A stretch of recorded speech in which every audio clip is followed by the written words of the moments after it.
வணக்கம். வேளச்சேரி சட்டமன்ற தொகுதி தரமணி பகுதியில் தந்தை பெரியார் நகர் வட்டம் 178 வட்டம். இங்கே இருக்கக்கூடிய சாலை எப்படி இருக்குன்றது காமிக்கிறதுக்காக இந்த வீடியோ. இங்கே வசிக்கக்கூடிய பகுதி மக்களோடு அப்படியே சாலைகள் எவ்வளோ அற்புதமாக இருக்குது திமுக ஆட்சியில் அப்படின்றத உங்களுக்கு காமிக்கிறதுக்காக வந்திருக்கோம். அப்படியே கீழே பார்த்துட்டே வாங்க. இந்த சாலைகளில் தான் தினந்தோறும் ஆயிரக்கணக்கான மக்கள் இந்த பகுதியில் பயணம் செஞ்சுட்டு இருக்காங்க. கிட்டத்தட்ட 8 மாதத்திற்கு முன்பு நோண்டப்பட்ட சாலைகள் முழுக்க இன்னைக்கு வரைக்கும் சரி செய்து கொடுக்கப்படாமல் இங்கே போகக்கூடிய வண்டிகளுக்கும் போகக்கூடிய மக்களுக்கும் மிகப்பெரிய சிரமத்தை கொடுக்கக்கூடியதாக இருப்பதாக இங்கே இருக்கக்கூடிய மக்கள் எல்லாம் சொல்கிறாங்க. குறிப்பாக திமுக ஆதரவாளர்கள், திமுகவுக்கு வாக்களித்தவர்கள் கூட எவ்வளோ கஷ்டப்படுறாங்க அப்படின்றதெல்லாம் நம்மக்கிட்ட பகிர்ந்துக்கிறாங்க. இங்கே இருக்கக்கூடிய சாலைகள் நீங்கள் பார்க்கலாம். இந்த பகுதியில் இருக்கக்கூடிய ஒரே ஒரு தெருவில் கூட சாலை உருப்படியாக இல்லை அப்படின்றது ரொம்ப தைரியமாக சொல்லலாம். நம்ம மாநகராட்சி மேயர் பிரியா அம்மாவுக்கு ஒரு ஓப்பன் சேலஞ்சை கூட கொடுக்கலாம். இந்த தந்தை பெரியார் நகரில் ஒரே ஒரு சாலை குண்டும் குழியுமாக இல்லை அப்படின்றத நீங்கள் நிரூபிச்சிட்டிங்கன்னா லைஃப் டைம் செட்டில்மெண்ட்டுன்றது மாதிரி நீங்கள் கேட்கக்கூடிய எல்லாத்தையும் நம்ம பண்ணலாம். நீங்களே சாலையை பாருங்கள். இப்போ இந்த 178 வட்டம் இங்கே திமுக கவுன்சிலர் பாஸ்கர் அப்படின்றவர், வேளச்சேரி சட்டமன்ற தொகுதி எம்எல்ஏ, திமுக கூட்டணி காங்கிரஸ் எம்எல்ஏ அசன் மௌலானா, பாராளுமன்றத்தில் பார்த்தீங்கன்னா தமிழச்சி தங்கப்பாண்டியன் திமுக. அப்போது எல்லா மட்டத்திலையும் இவங்க கூட்டணி, இவங்க கட்சி தான் அதிகாரத்தில் இருக்காங்க.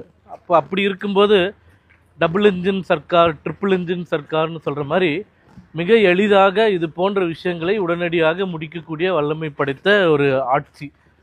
ஆனால் இங்கே இருக்கக்கூடிய மக்களுக்காக ஒரு நிமிஷம் கூட சிந்திக்க முடியாத அளவுக்கு தான் இங்கே இருக்கக்கூடிய மக்கள் பிரதிநிதிகள் இருக்காங்க.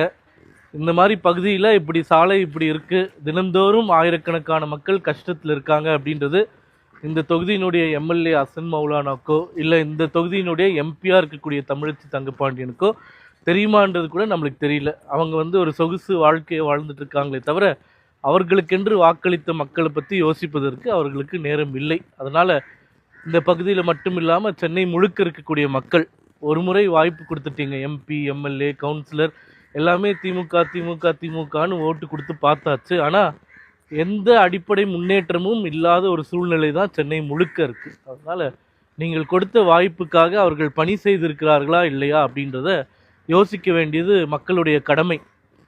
மிக நிச்சயமாக தமிழகத்தில் 2026 ஆட்சி மாற்றம் ஏற்பட போகின்றது.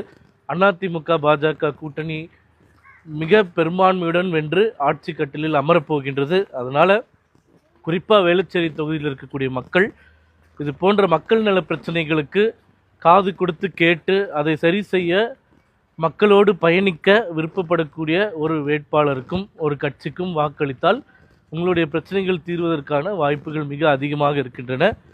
நீங்கள் இருப்பது கூட கண்டுக்காமல் இருக்கக்கூடிய எம்எல்ஏனாலையும் எம்பினாலையும் கடந்த 5 ஆண்டுகளில் உங்களுக்கு என்ன பலன் கிடைச்சது அப்படின்றத நீங்களே சிந்திச்சு பாருங்கள்.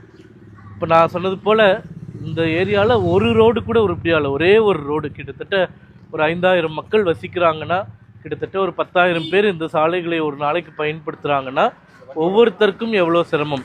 அந்த வாகனங்கள் பழுதாவதிலிருந்து வயதானவர்கள் போகும்போது ஏற்படக்கூடிய அசௌகரியங்கள், இது போன்ற பல பிரச்சனைகள், பல இன்னல்கள் ஒவ்வொரு நாளும் மக்களுக்கு ஏற்படுது.